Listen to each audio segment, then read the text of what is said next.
Welcome to the Redbeard Embodiment Podcast.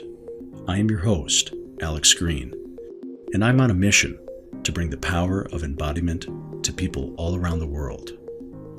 In this podcast, we explore how embodiment practices, trauma healing, and knowledge about the human nervous system can help us find our ground, discover new sources of meaning, and create connection in an ever-changing world.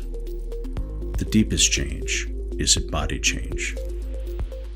All right. Well, I'm very excited to be sitting down today with Tree Wiseblood. And Tree is joining us from the far south coast of Australia, somewhere between Melbourne and Sydney.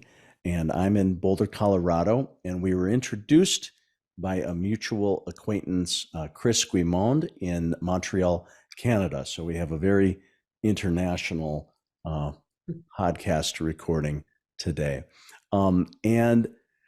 Tree is a TRE provider like myself. That's been a big theme of this podcast so far. And also like me, she's a body worker, a style called transformational body work, which we'll be hearing a bit about. But most of all, Tree is a person who's had a significant healing and spiritual journey, both through her own trauma and then embodiment work and TRE work that has been a big part of her story. And one of my interests with TRE and all the work I do is also the connection into not only our healing trauma side of life, but even into the positive capacity to opening spiritual connection, meditation connection. That's been part of my own story as well. And part of the link, Chris Guimond in Montreal, shout out to her, is just doing a wonderful job exploring TRE through the lens of non-dual work and spirituality in general. And so Chris will probably be hopefully a future guest on the podcast, but we have a excellent person to sit down with and have that conversation here today. So Tree, and this is Tree and my first time meeting. So this recording is also a chance just for us to get to know one another and compare notes about the kinds of stories that can come from embodiment work and TRE specifically. So Tree, it's a real pleasure to take this time today. Thanks so much. Lovely to meet you, Alex.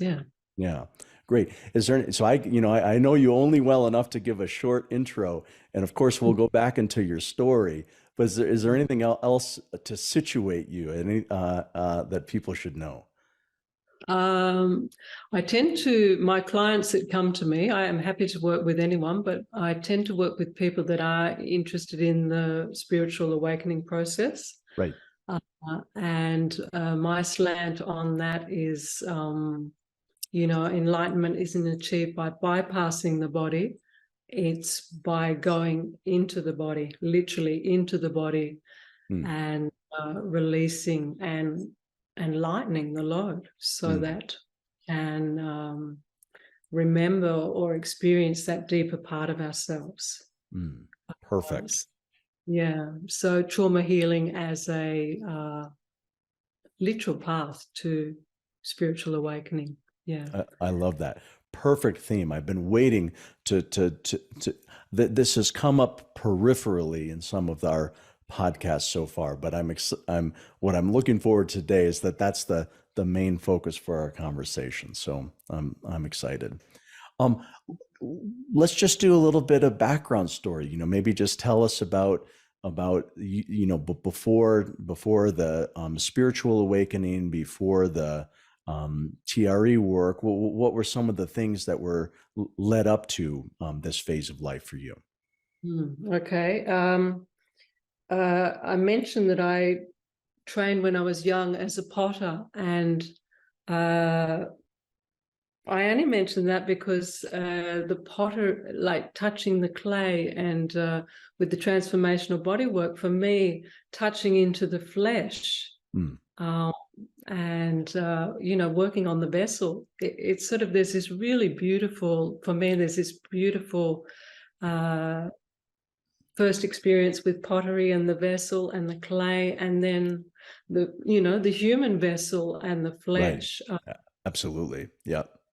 At the time, I didn't realize I'd be a body worker and TRE instructor, but I can see that those years of pottery have really made my hands really and my heart centering. Yeah, really helpful for me to feel into the flesh of the body. Yeah. Sure. Oh, I can completely see the connection. My sort of a parallel for me is that before doing body work for myself, spent a number of years as a woodworker.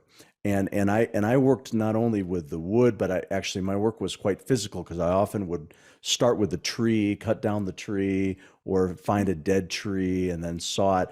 But I sometimes think a similar thing that although I don't really spend much time working that same way anymore, there's something about that physical hands-on work that just directly connected into the body work. So I love hearing your version through the ceramics. Yeah. Mm, So yeah, I don't do pottery at all anymore, but I did a degree in ceramic design when I was 20, in my Okay. 20s. Yeah. From there I did biodynamic gardening and parenting, really sort of Mm, focused on being a mother, actually, mm, home birthing, mm, and yeah, doing the whole mothering thing in a very sort of serious way. mm, Uh, and that sort of took up most of my energy and time. mm. And I'll just mention here, the first time I experienced tremoring in my body was after giving birth. I see. Yeah. Yeah. Yeah. And at the time, I didn't know what it was, but having positive birth experiences myself, which I was lucky enough to have, Mm, uh, I really just trusted the body to do its thing, to birth the baby if I mm, got out of the way. And mm, it did. mm. It did wonderfully. And after the birthing of my children, my body shook. I didn't know what it was, but it felt right. Mhm. Mhm. And so I just let it shake. Mm. Mm. Uh, while I mentioned this around birth can be a really interesting topic today too, because in Mhm. the body there's the opportunity for babies to rebirth and recalibrate things that they missed out on, like the first gaze and being held, and Ah, I uh, see. Yep. yeah, some Oh, interesting. beautiful, yeah, Cool. around birth. So birth is a pretty amazing topic. I Um, well, as a somewhat new father, I have an 18-month-old, our first. Yeah, yeah, the topics around birth and parenting are very near and dear to my heart at this stage. Yeah. yeah, beautiful, Yeah. beautiful. Um, another example is my daughter she had a cesarean. She had an emergency cesarean, and afterwards her body was shaking. She knows about TRE. Mm. And she was just letting it shake. And one of the nurses said, "Oh, you must be cold." And we both said, "No, she's not cold." No. Completely Good. I'm cold. glad you provided that little bit of education to the nerd. Yeah, you're one step at a time in terms of educating the world about the neurogenic tremor response. Yeah, how wonderful if it was reframed for birthing practitioners and emergency workers, parents, for the whole planet basically, but Yeah. just reframing it. And there was a more experienced midwife who didn't know about TRE, but she'd obviously experienced it and knew it was a natural part of the process Right. to help recalibrate the system. So Mm, um, yeah, that's a little bit around birth. mm. I tend to go Yeah, off yeah. on. Well, no, yeah, yeah. Well, so, No, what were some of your, yeah, what were the things leading up to finding TRE and okay. the trauma and awakening experience that you told me about before? But yeah, yeah. But I'm appreciating the setting the scene a little bit. Yeah, you can just bring me back all the time, Alex, if I. That's my job here. Yeah, yeah. Right. So basically, I would say I parented for many years and grew biodynamic veggies and had a house cow and lived like that in sort of nature and natural surroundings. That's sort of the beginning and up to about 47. And then I did experience a trauma in my marriage, and that was sort of profound and wonderful in hindsight, but at the time it was totally overwhelming for the ego identity. And it totally shattered my system, where I woke up the next morning and there was no one to be found. So I really was just source nature, or pure awareness was left. Yeah. The beingness state. Yeah. And it was wonderful, but I didn't quite understand it. Yeah. Sure. Yeah. I imagine that was both wonderful in a way, but perhaps disorienting in other ways. It was what did you have to do to kind of I guess stay with, or what was the unfolding process like for you? Yeah. It was fascinating because I was in the room and I saw my rack of clothes, and they didn't mean anything to me because the person had sort of temporarily fallen away with that shock. But I had teenage kids at the time, and so I put these clothes on and I forced my way back into my person or ego identity, and I sort of got on. But it was the beginning of a really incredible unraveling of the ego identity. And you mentioned that during that time period, you needed to take some time alone, sort of leaving the family, or at least the marriage. Tell us a little bit about that. You sort of like your instinct was to spend some time alone and in nature. Is that right? Yeah, I my kids had timingly just gone to uni. Okay. So they'd moved away to uni, and we were living in the city, and my husband had work, and I sort of just wanted to retreat to a cave for a while and just work out what's happening here. Yeah. I didn't have a cave, but I had a tin shed. And I was just going to find out who my person was and spend some time in nature on this bush property that we have. And it was quiet, very minimal electricity to run a fridge. So there were no lights, there was no internet or television or any of all that noise of the modern sort of media stuff.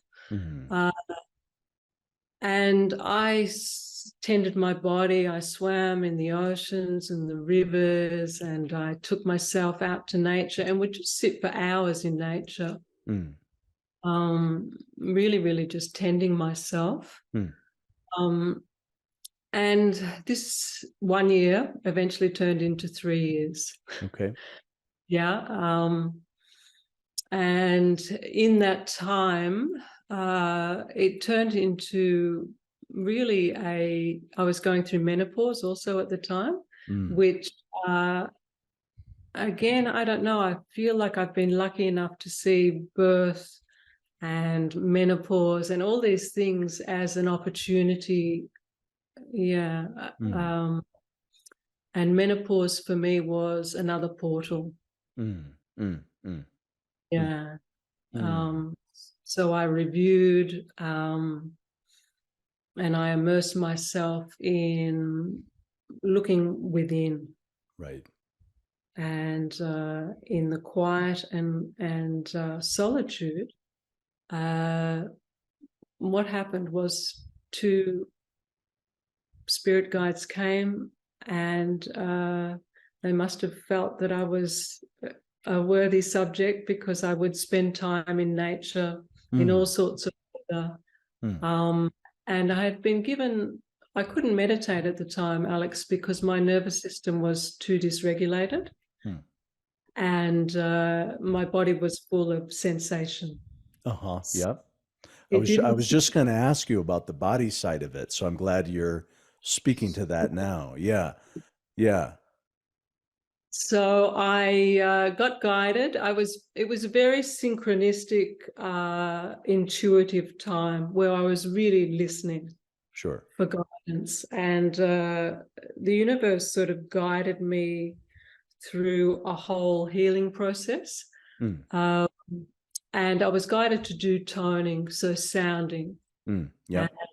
yeah, and I didn't know about the vagus nerve or anything in Right. But it just 2009. felt right. Yeah, yeah, yeah. Right, right. Just as an So aside, because yeah, now everybody knows gargling and toning, and we know that. And of course, many like in my home tradition, Zen Buddhism, chanting is a big part, and like for us, we've always said, the meaning is it's not really what the words are; it's about the vibration and the sound. And so I've always thought of, even before I knew about the vagus nerve, that uh, that embodied quality of sound and voice. But so I can totally relate to what you're sharing. yeah, Yeah. yeah. So I was given this download to do that. So I could sit out. I was guided to build a circle on my property out of rocks, and I was just given so many guidances, and I was really obedient to intuition, and I Okay. Yep. acted out, and it just kept pouring in from the universe. This beautiful healing journey. And yeah, so I would sit and tone, and the toning, of course, gave me something to do. Right. And then the vagal nerve part of it was obviously working on my system, Sure. balancing. And I would do that, every day for an hour, Huh. often under the moon, different moons, and Hmm. yeah. Yeah. And in doing this and being out there in nature, I did attract these spirit guides, uh, who one was a healing person, Hmm. perhaps a shaman, medicine person, Hmm. Hmm. uh, both Native American men, Hmm. and I think they might have been attracted to me because I was out in nature and Right. I was listening to the synchronicities and the intuition, and they Right. came in to help. And Yeah. they did a lot of subtle surgery on me. So it was a bit of a wild, intense time. Hmm. Um, What was the time frame? Was this over a period of days or weeks yeah, this was years. yeah, Yeah, yeah. this was 3 years. And it healed a lot of on an energetic level. And it's really interesting because I started on an energetic level Mm, and then got into the body with TRE, and mm, then further into the body with the transformational bodywork. So it's mm, like stages and layers. And some of the traumas, had been revisited again, a deeper release and a mhm. deeper release. So Right. yeah, I found that fascinating, but it was a really beautiful way to start and have that support. Mm, Uh, I wrote that up in a book called Hot Flush Dark Cave. I was nice. guided. Let's record this 3 years, and yeah, it was pretty out there. I would say it was a what's the word? I've lost it. It was initiation, and at the Mm, end of the 3 years, I ended up with chronic fatigue mm, and incredible pain. Going back to it, though, I also healed, as well as stuff from this life. I had a really big imprint from a past life, mhm, and these guides helped me work through that. mm, mm, So yeah, it was a deep and wonderful 3 years. There was an inner child healing, and again, I wasn't a healer at the time, and I didn't know about inner child healing. mhm, mhm. This was supplied. Organically, it came. Yeah, it just came. Yeah, it was like time to go in, time to go in and meet someone, I was told. And I just obeyed every night. I would just lay in bed in the dark and go into the system, go to the fragmented parts of myself, childhood memories, and just work through it. And of course, my body would make sound and shake. And again, it's,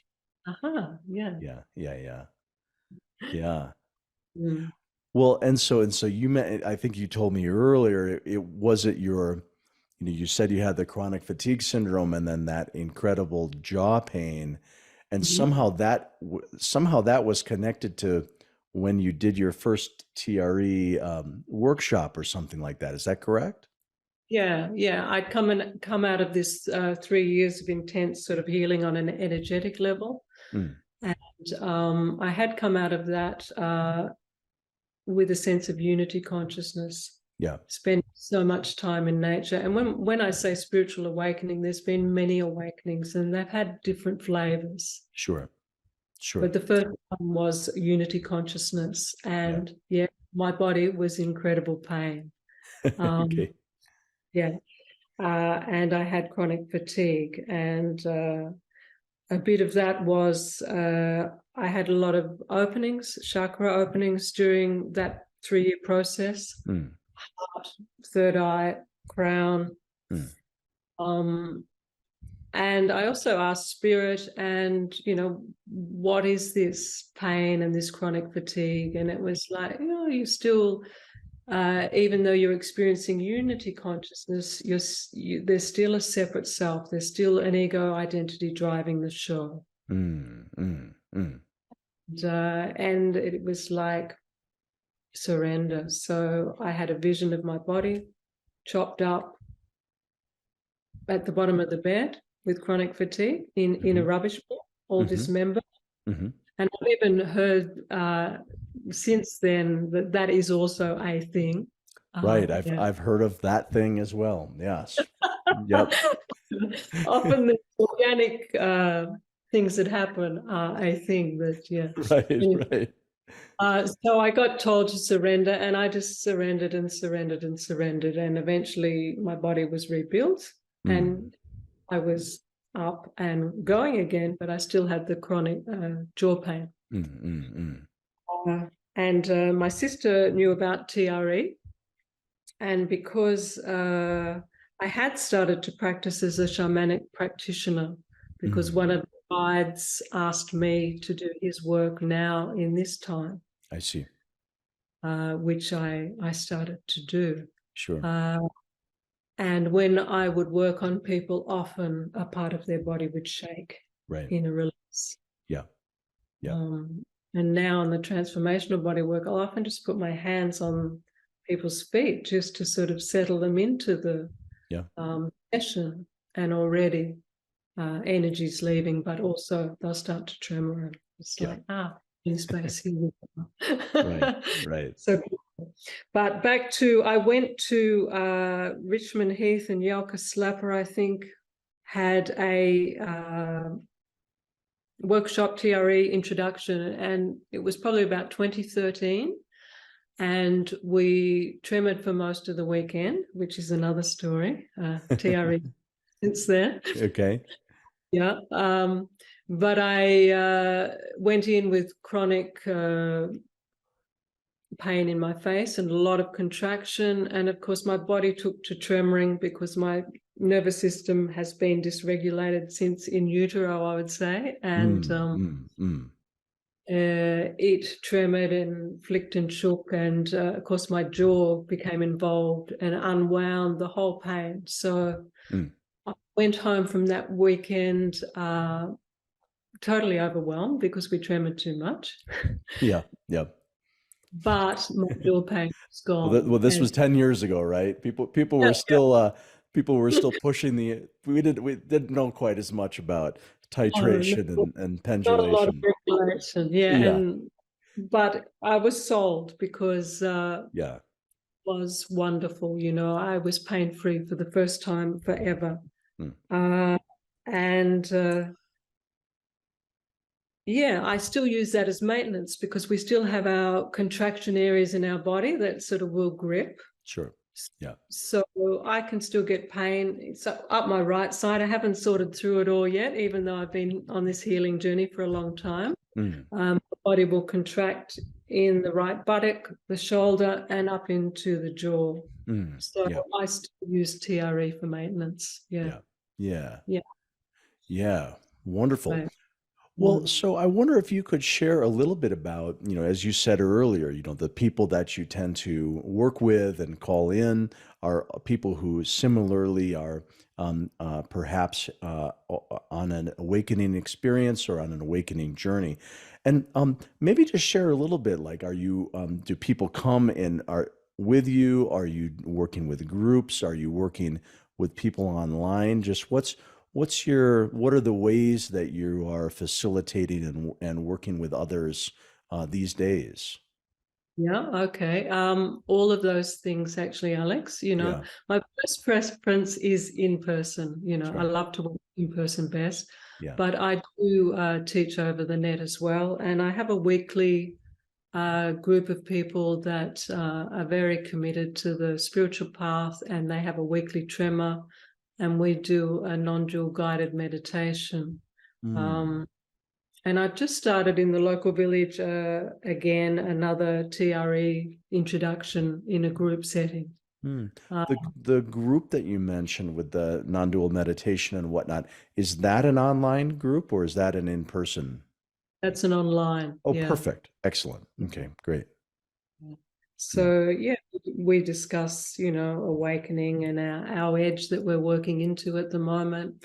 We have a tremor, and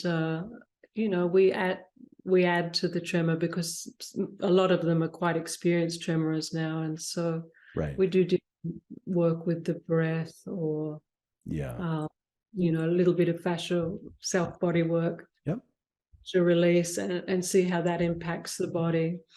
Yeah. We do toning while we tremor. We add to the tremoring, and it's Right. it's a really good group. Yeah, Yeah. yeah, Well, you yeah. sort of mentioned those kind of three, for you, your own journey has consisted of, at a minimum, these three kind of layers in a way. Initially it was sort of spiritual, energetic, and then it was important to do some, tremoring played a role in that, resolving pain and maintenance, and then the deeper body work has Mm. continued to play a role. And it sounds to me like in your work with others, that's what you're doing, is bringing those three elements together.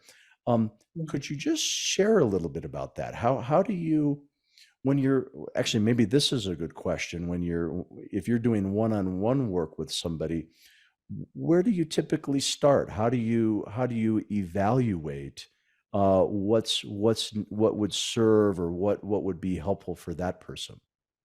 Yeah. Often we sort of just feel into it. I ask them what their preference is. Yeah. Would you like to start with body work? Would you like to start with TRE? Mm, Sometimes they don't know, and so I'll maybe just energetically feel in what do I think would be the best, yep. for them. And some it's onto the bodywork table first. For others, it's TRE first. But they do work so well together. Mm, I feel eventually the people on the bodywork table tend to get more out of their bodywork because I'll be having a conversation with the fascia somewhere, mhm. and if they can, the tremoring response is active, the Right. body takes it up and goes, thank you, and I will do this and Right. that. And, Right. they can sort of get more out of it, I feel. Right. And yet people that haven't tremored will often just, spontaneously tremor in transformational body work anyway. And Right.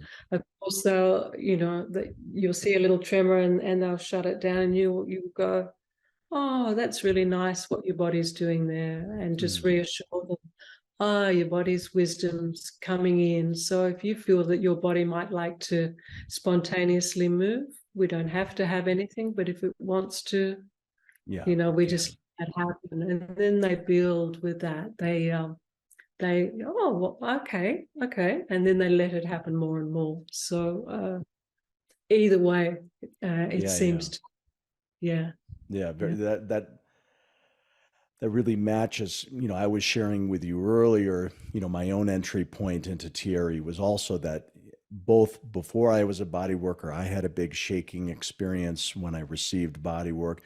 Another time it happened in acupuncture, very, very significantly, like big, experiences that later I contextualized when I learned about TRE and somatic experiencing, et cetera. Um, Mm. and but similarly, when I first came across TRE, I was already a structural integration body worker at that time, and I would and I was doing myofascial release and unwinding, and all of very similar to what you're describing. And what was so exciting to me, and I wonder if this is true for you, is the way I would describe it at the time was I would sort of and I was mostly doing body work, and I would kind of make a determination, and in my simplistic way of thinking, I was either working with a what I called a warm body or a cold body.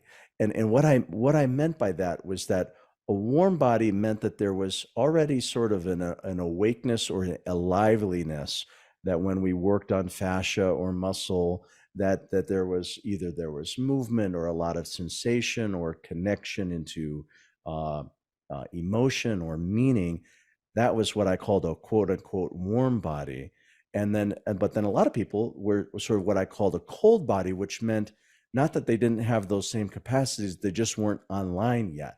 And so what I what I thought for myself was, okay, well, if I can do 10 sessions or 20 sessions, and I can, with my hands and through breath, and I can help wake up the body. Um, Yeah. but when I found TRE, I was like, yes, what a good tool, because it's sort of like it sped that up. And Mm. both when I guided it with the person on the table, or if they could start to work with it as a practice independently, and it was sort of like it made my life as a body worker easier, because we could activate the tremor response and get a lot of that happening. And then I found if somebody became active with TRE, maybe even on their own, or it's like everything just happened more quickly in terms of unlayering things, or sometimes just simply resolving pain, other times Mm. resolving trauma. And so that was, to me, that was what was initially so exciting for me about TRE. And I don't know, I wonder if that parallels any of your own, what you've seen at all. Yeah, I feel it has and does.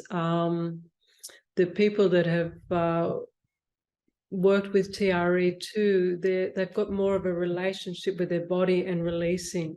Mm, So they're probably, when they come to the bodywork table, they're probably less self-conscious and more open about, releasing sounds that are trapped in the body, or, allowing um, mm, movement to occur, or a lot of, sort of, it's already opening and moving, and they have developed a relationship with their body. It's in movement, it's already sort of coming out of freeze, it's coming to life. mm. um and that can happen with the body work, as you say, as well, but I just find the combination of the two is just incredible. Yeah, Yeah. yeah. Well, yeah. So the other thing I'm curious about for you, and this is where I'm appreciating Chris Guimon's work again, because she's really sort of asking that question of, what's the connection, or I mean, in general, she's interested in non-dual consciousness, and I think her home tradition, it might be through the Vipassana tradition or something similar. I don't remember. It doesn't matter. I don't think the tradition matters all that much. Um, and uh, but she's really begun to ask this question of, well, why is it that so many people where's the benefit of TRE within all that? And almost all of us, if anybody who's been in this, and Dr. Briselli speaks about this all the time, he says, what I've mainly focused on with TRE is, the neurobiology, and let's heal stress, and let's heal trauma. And TRE itself, we're not ascribing to a particular belief system or this and that, which I really appreciate about Dr. Briselli's delivery of this work.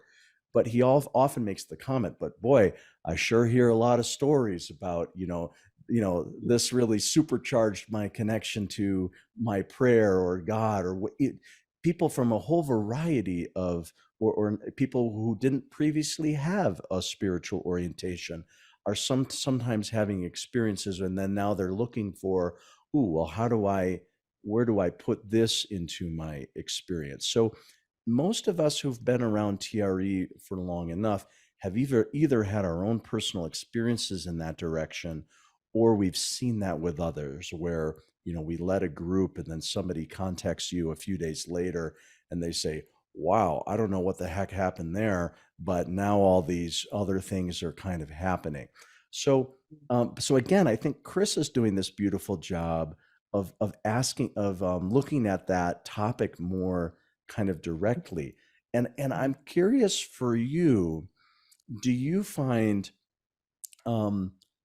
does it happen in all kinds of orders? It's like, for some people, is there a body opening, and then there's what you might call a spiritual or energetic unfolding or awakening, or in your case, it was more one way and then the other. In your experience working with your clients and community, what do you see about that?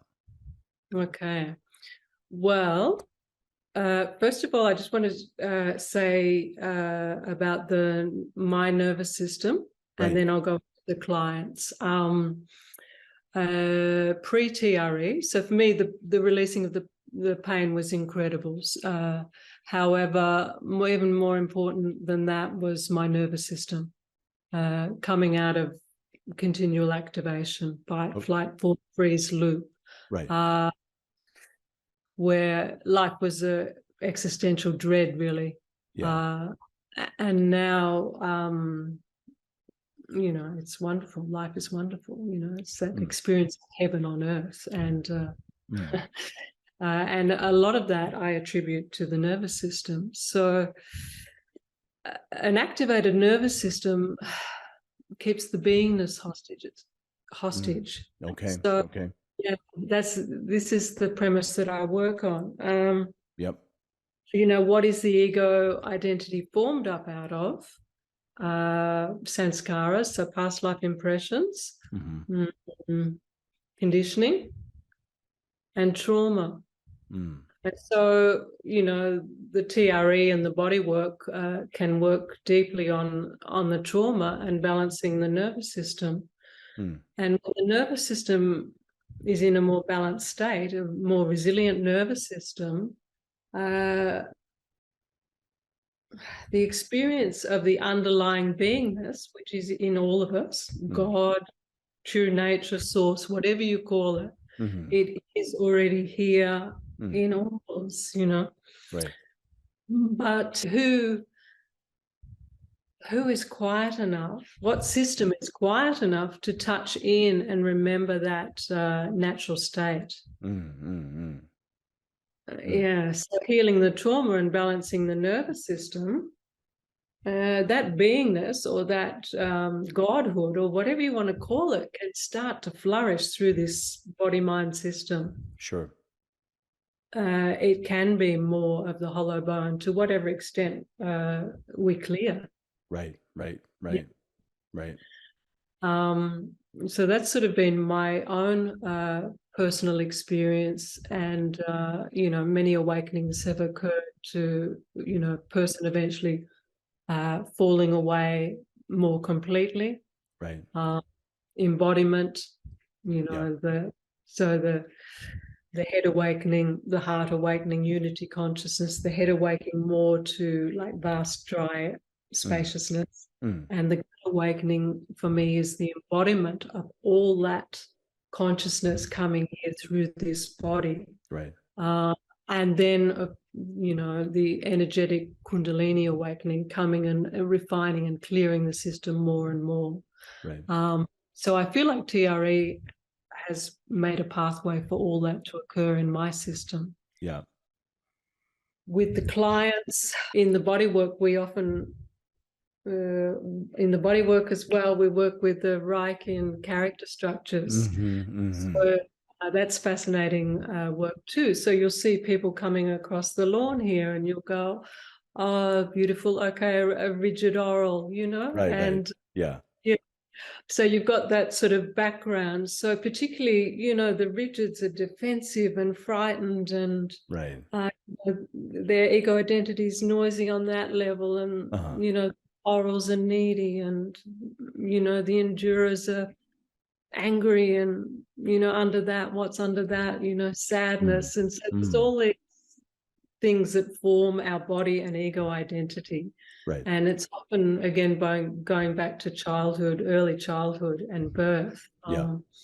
So in the bodywork, we study this complexity. So with the clients, this opening up, taking off the armor in the first, whether it's tremoring our way out of the armor. Right. Or working or opening it some other way. Yeah. Yeah. Yeah.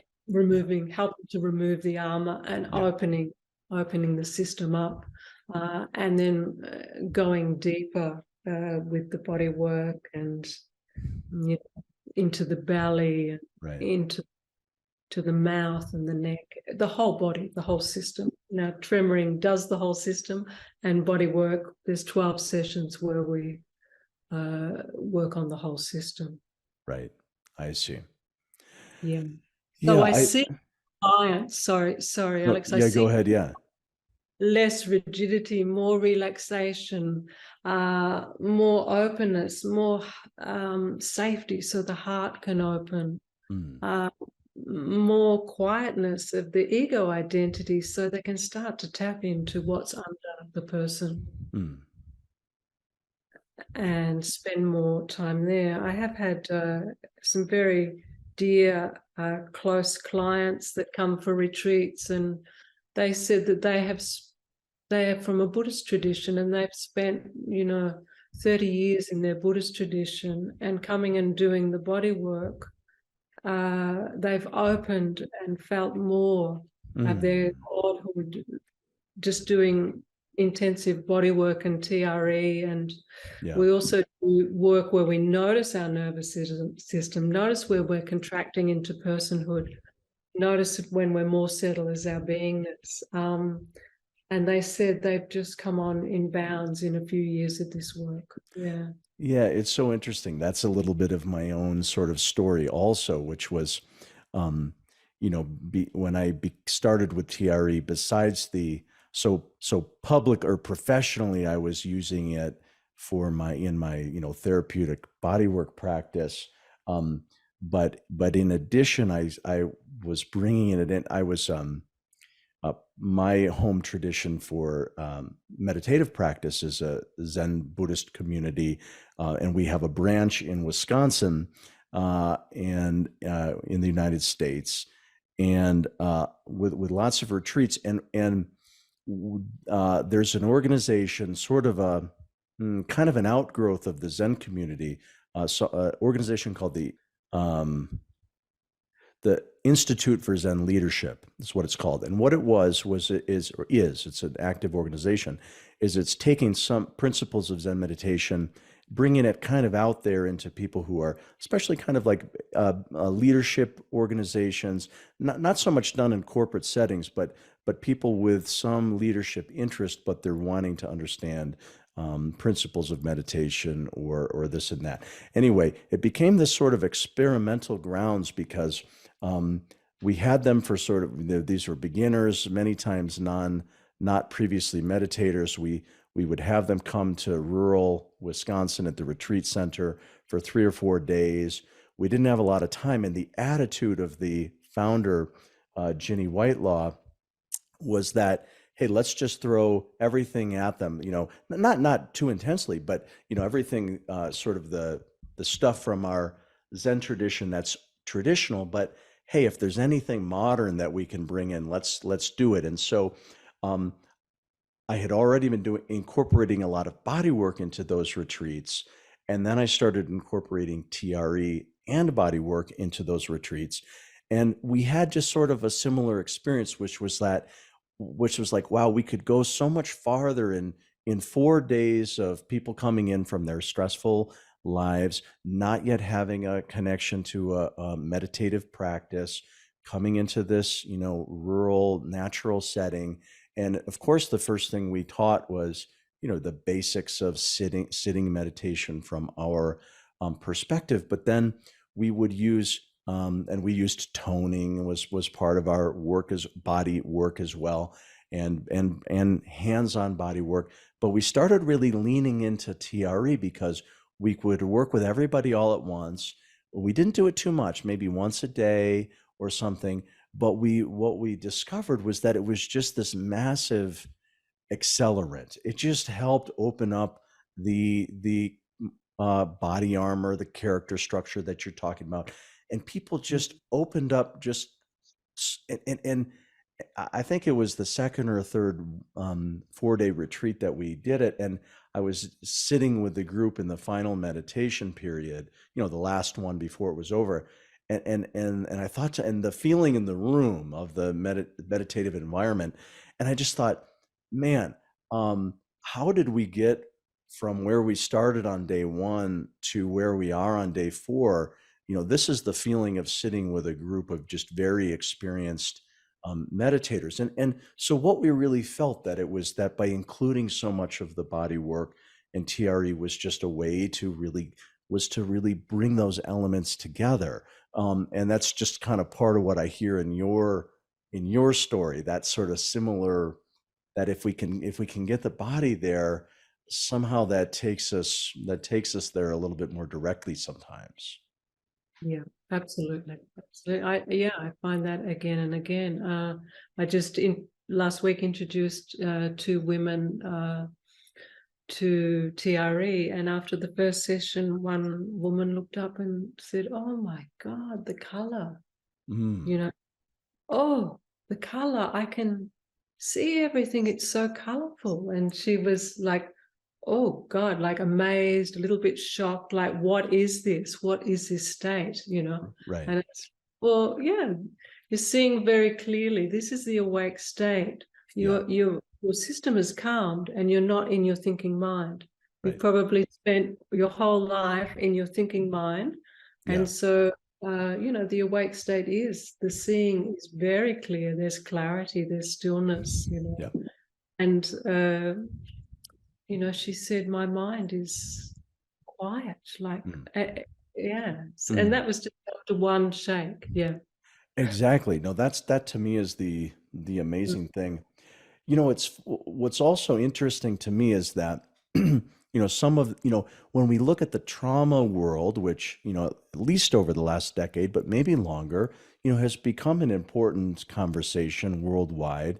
Um, and, much more interest in it. But in some ways, I think that you can't really separate the field of trauma work and trauma therapy. There's not a clear division between um, people's spiritual lives, and some of the, I mean, certainly Dr. Berselli, that's an interest that's been a lifelong, that connection has been interesting to him. Peter Levine, who's the somatic experiencing founder, he has a forthcoming book, and I've been waiting for it because about 3 or 4 years ago, in one of his last books, he said, I've got one more book to write, and it's what I'm going to focus on is the spiritual element of doing trauma healing and nervous system work. And I thought, right on, I'd love to hear that perspective after a 50-year career or whatever it's been for him. And then similarly, when we had some conversations with Dr. Porges, Stephen Porges, the developer of polyvagal theory, and he said, well, I get paid to research and write about, trauma recovery and these sort of medical applications of polyvagal theory. But you know what I'm really excited about these days is actually the sort of spiritual dimension of it. But nobody pays me to write about those. I don't get grants for doing that. And he introduced Dr. Briselli and myself to the term neurotheology, which is sort of which is this basically emerging discipline of looking at, well, what are the neurophysiological underpinnings of of, um, of of spiritual or theological experience. And and so I really like when you shared this idea that the nervous system element was so critical for you and for others, that by slowing down, by calming, it's only when as you said, uh, when our nervous system is running hot, or we're in stress physiology or dysregulation, we're just not quiet enough, Mm. still enough to sense what you're describing as, the foundation of our being, or our true self, or whatever word we might want to use for being and source. Um, and so, we talk about the polyvagal curve, and the goal of TRE or polyvagal approaches is, can we bring somebody out of stress physiology back to the ventral vagal, what we call the social engagement baseline. But I think what you and everybody others are pointing to is this idea that, sure, we can get back to the social engagement baseline. That's wonderful. That's a big deal. But there's also a way to kind of like keep going. There's layers below the quote unquote baseline. There's further quieting. There's deeper states of being.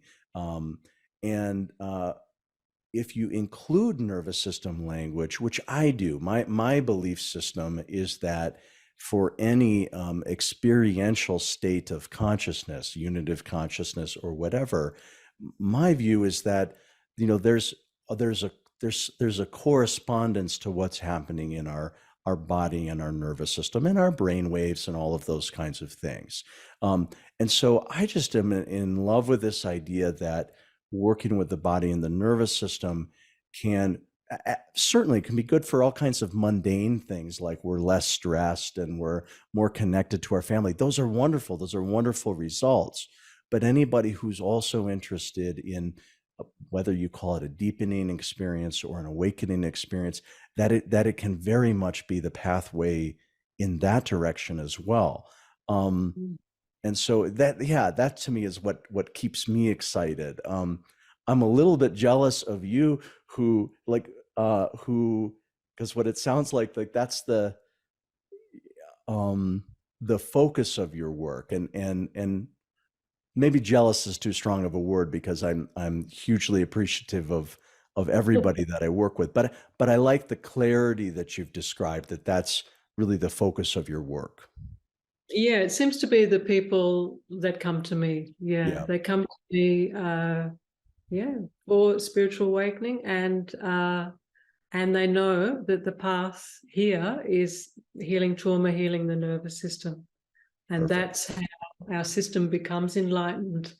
I say to them, if you see spiritual teachers or gurus, have a look at their body.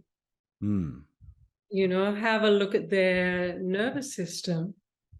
Have a look how they are, and that's sort of the end result, because when we realize ultimately we're not the body, that existential fear of death falls away, and there's a relaxation in the system. Mm. And so, okay, guys, let's come at it from the other way. Let's make our body relax. Let's balance our nervous system Mm. so we can be like those ones. Mm. Let's lose our fear, Mm. uh, from the other way. Yeah. Right, exactly. Yeah. Oh, I love that. So Tree, if somebody not local to you in Australia, if somebody wanted to connect with you either through a group or one-on-one, what's the way that they would, what's the best way? And, you know, of course, I'll include your website and email address, anything you want me to include in the show notes, I will. But I just wonder what's a good starting point for somebody who would like to do some work with you? Yeah, probably have a look on my website. Hmm. It talks about, TRE. It talks about the body work. There's a few interviews on there about nervous system. I've done some interviews on nervous systems and releasing. Mm. You see if you resonate with me as a practitioner. And again, I always say to people, yeah, you've got to feel really super comfortable with your practitioner. Right. And uh, yeah, I feel happy with the awakenings because my sense of presence, I have been told that it's quite profound, and I feel its profundity on the organism Mm. in the particularly with the body work. Mm. Mm. Just feels the safety and start to open. So Right. I'm saying that my organism will feel safe for everyone. Right. Uh, People that come do find that. But yeah, you find a practitioner that you feel so safe with and, Sure. feel into their sense of presence, because I feel like with healing, the sense of presence is everything. Mm. Uh, so have a look on the website, and you can contact me uh, through that is probably the best way to start. Yeah. Yeah. Okay, perfect. Good. Anything you feel like, anything we haven't, anything by way of conclusion, anything we should Yeah, mention or need? got something, it's bursting out, and it's going back to that, the birth experience. The other day I had a tremor, and my body rebirthed itself, which was beautiful. And in the transformational bodywork we learn a lot about, because in the Zen sessions, which are the last 3 sessions where we clear out the core, Mm, the okay. um, which can be quite constricted Right. with impressions. Mm, And in those sessions, often someone will rebirth right. table into my arms onto the ground to recalibrate that ever important first gaze. Yeah, yeah, yeah. I love that. Yeah, and Yeah. it's magnificent. Their 50% consciousness is newborn, and they're like glistening. You can see the vernix and the glistening eyes, baby Mm, eyes, mm, looking up and looking for that first gaze. Now, a lot of us, not so much now, still some, yeah, still some. Mummies maybe had an emergency cesarean, or there's drugs involved. And again, no fault, no blame, just mhm. this baby missed out on this ever. Yeah. Uh, there's a lot of When you're talking about the first gaze, are you talking about a reciprocal gaze, meaning that their eyes, that they're meeting, I guess in a net normal birth, they'd be meeting the mother, typically. Is that the gaze you're referring to? It's profound. And if we Yeah. miss out on it, there's a lack of connection. And often with birth trauma and drugs, no one's home. Even if mum's there, they're a little bit, Yeah. Or we know about skin on skin, which is ever important and wonderful for things to start to kick off with the connection. Sure. But this gaze is just profound. Like, we're being welcomed to the planet, we're being met, and it's firing off all sorts of things.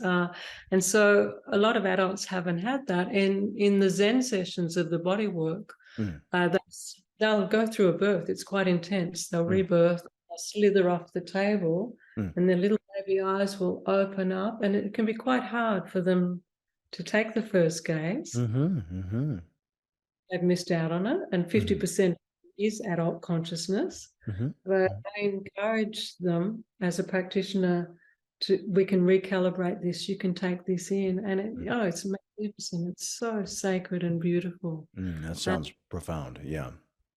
there'll often be tears on their behalf, And so, again, trauma isn't just what happened to us and contraction stored in the body and our nervous system imprint, but it's also what didn't happen for us as mammals. Right, right. Yeah. And Yeah. so this sort of work can really, you get a lot of infill as well for the nervous system in the transformational body work. So you might be able to recalibrate your first gaze. And people that have done that have said, everything looks different. It's like, that cup that was always half empty is sort of full. I feel full. I feel met. I feel loved. My cells are plumped up. Everything's different now. You also get a lot of transpersonal experiences in the body work. And they can be a really magnificent infill for the... Yeah. Well, what's an example of that? Oh gosh, there's so many examples of that. What can I think of? Okay, in core sessions, when I had core sessions done on me, I can share that. I re-experienced a lot of early childhood stuff in there. I re-experienced crawling. And so my body went into crawling on the table. I then experienced walking, and it was really, I could feel the pathways connecting. And it was really hard. And then it was fun. I was laughing riding a tricycle. These are more childhood type experiences. So much fun and joy in that. I was in my cot, so it's about releasing trauma and getting infill. In the cot, I had rememberings of my leg being stuck, and that was pressure left. And I can remember at one time being picked up by my mum, and I felt the texture of her shirt, and I could smell her and feel her, and feel her love. And so for me, you know how we're wired to remember negative. Yeah. So for me to get some childhood experience, Positive. Yeah. was really nourishing for my system. And I came out of that feeling super nourished, those lovely early childhood experiences. Yeah. I love that. Yeah. Yeah. So I felt puffed up and more Yeah. wonderful. So that was good for me. Also to depending on your consciousness, I had a lot of experiences of Shiva and Shakti and Kundalini flowing and gods and goddesses dancing in your system while you're on the table. So I even, everything's in the flesh, the whole history, the galaxy. Yeah. I like, well, that's what not only the personal history, which, but something of a larger cosmic nature is also there. Absolutely. Everything that was is in the flesh. I had experience of being a dragon, like one of the first creatures with wings, launching off the mountain and flying. And you don't just see it, you actually experience it in your system. And gosh, that was magnificent. Yeah. So you get a lot of infill from different parts of the cosmos that are out there. Yeah, it's funny. I'm sort of smiling because you're taking me back in some ways to my some of my earliest days of doing the structural integration body work that I do. And what I laugh about sometimes is there was this period of time when it's like my mind was always being blown. Not only myself, some of my own experiences that I just, and also working with others. And then the reason I sometimes laugh is that there was a transition occurred where they're just where those things happen, and they're just so ordinary to me at a certain stage, which doesn't mean that they're not profound. It's nothing about that, but that there's no surprise anymore. And so what's funny is that I sometimes have a difficult time kind of remembering. because there's just so many. Yeah, it's just so many. But anyway, but I really appreciate those personal examples that you're sharing. Yeah, sometimes on the body, so clients, without naming names, some people have had experienced the cosmic joke, and they've gotten up as their source nature and laughed hysterically, Yeah. And that's often after a big release of their human stuff. Yep. And what's underneath it, and they experience that. A lot of people go out in the awake state, and they can track back, but it's a taste. Yeah, that's right. That's right. Yeah, I mean, it's expansion, contraction is how we work. Yeah. Yeah. So birth, magnificent experience, infill, so releasing and nourishment. Yeah. And I'll just finish off at TRE. I came off the mat, and of course I thought, oh, the first gaze, I'm pretty sure I didn't get it. Right. And so I did rush to a photo of my guru, and I was breathing because I'd just been birthed, and I was sort of quite labored breathing, and I was sort of half newborn, half 61-year-old lady rushing to my photo to get the first gaze. My husband said, "Are you all right? What are you doing?" I'm good. I'm just getting the first gaze. Doing something important here. Yeah. And I said, "Truth, I'm getting the first gaze." I'm getting the deepest form of nourishment that my system is needing right now. Yeah. I was, that was only a week ago. So yeah, feeling good about It's that. fresh. I love that. I love that for you. Yeah. Oh, wonderful. Well, Tree, this has been a real pleasure having this conversation. I really appreciate taking time. Yeah, lovely to get to know you, and I can feel your body work in just hearing Yeah, you talk about. likewise. Back at you. Well, perhaps someday we'll be on the same continent and do some work together. That would be wonderful. Yeah. Oh, great. Thanks for listening to today's episode of the Redbeard Embodiment Podcast. To learn more, visit us at redbeardsomatictherapy.com or send me an email at alex@redbeardsomatictherapy.com. If today's conversation resonated with you, help spread the word by subscribing and sharing with others. Hope to see you next time.